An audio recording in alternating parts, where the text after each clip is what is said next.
Sawyer जाफा के मुअज़्ज़िज़ नाज़रीन को प्यार भरा सलाम। आज की ये वीडियो शुरू करने से पहले मैं आपसे एक वादा करना चाहता हूं। अगर आपने ये वीडियो आखिर तक देख ली तो मेरी तरह आपका नज़रिया भी इस जंग के बारे में बिल्कुल तब्दील हो जाएगा।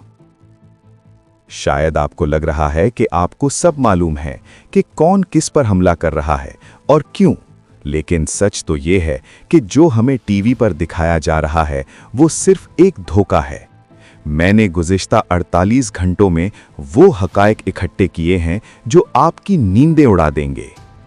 क्या ये वाकई ईरान और इज़राइल की दुश्मनी है या फिर दुनिया को एक बहुत बड़े रीसेट के लिए तैयार किया जा रहा है?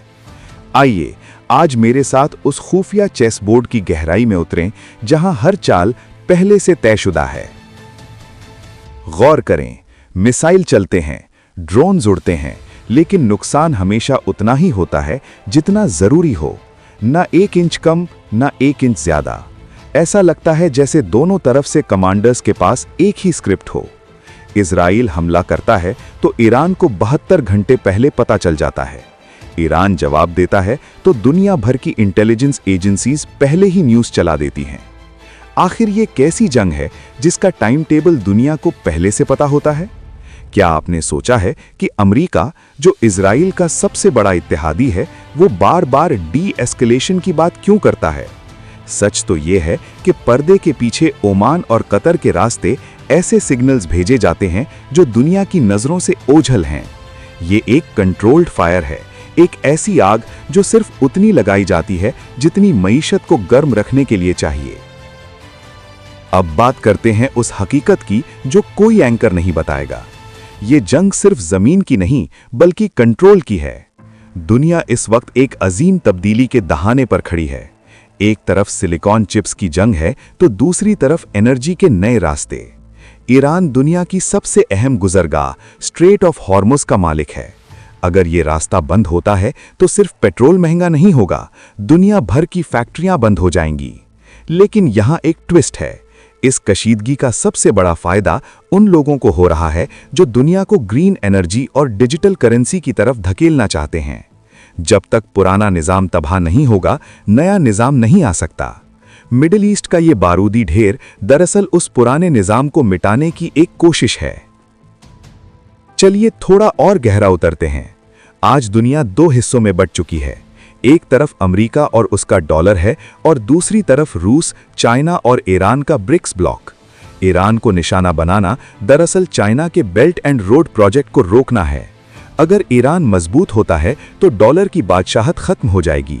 इसलिए ये जंग सिर्फ मिसाइलों की नहीं, ये करेंसी की जंग है।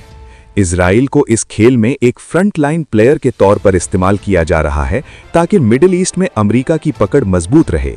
लेकिन क्या अमेरिका ये जंग जीत पाएगा या फिर वो खुद अपने ही बनाए हुए जाल में फंस चुका है? मगर याद रखें, इस खेल में एक खतरा ऐसा है जो इन खिलाड़ियों के कंट्रोल से भी बाहर निकल सकता है। मिसकैलकुलेशन। जब इतना बारूद एक जगह इकट्ठा हो जाए तो एक छोटी सी गलती, एक गलत फैसला या एक सिर फिरे कमांडर का जज्बाती कदम पूरी दुनिया को राख बना सकता है। हम इस वक्त डूम्सडे क्लॉक के इंतहाई करीब हैं। इजराइल की जिद और ईरान की बका की जंग दुनिया को उस मोड़ पर ले आई है जहां से वापसी का कोई रास्ता नहीं दिखता। क्या हम वाकई एक नए सूरज का इंतजार कर रहे हैं या ये उस अंधेरे की शुरुआत है जो सदियों तक खत्म नहीं होगा? मैंने जो हकाइक आज सॉयर जाफा पर आपके सामने रखे हैं उन पर ठंडे दिमाग से गौर कीजिएगा। क्या ये सब वाकई इत्तेफाक है या फिर हमें एक बहुत बड़ी तबाही के लिए तैयार किया जा रहा है? मेरा काम आपको डराना नहीं बल्कि उस सच से आगाह करना है जो हेडलाइंस में दब गया है। कमेंट सेक्शन में अपनी राय जरूर दें, क्योंकि इस पुरफरेब दौर में आपका शऊर ही आपका सबसे बड़ा हथियार है। अगली वीडियो इससे भी ज्यादा हैरानकुन होगी, इसलिए सॉयर जाफा को सब्सक्राइब करके बेल आइकन जरूर दबाएं। अगली वीडियो तक के लिए अपने होस्ट को इजाजत दीजिए। अल्लाह हाफिज।